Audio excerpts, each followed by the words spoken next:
రక్తమిచ్చి పాపమంతా కడిగానుగా, వాక్యమిచ్చి హృదయ శుద్ధి చేశానుగా.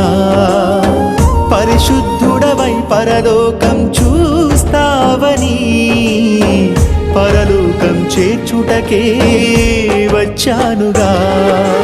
రక్తమిచ్చి బ్రతికిస్తే భక్తి లేక బ్రతుకుతావా? పరలోకాన్ని మరచి పాత బ్రతుకే బ్రతికేస్తావా? రక్తమిచ్చి బ్రతికిస్తే భక్తి లేక బ్రతుకుతావా? పరలోకాన్ని మరచి పాత బ్రతుకే బ్రతికేస్తావా? పాపంతో మరణిస్తే పాతాళమేనని,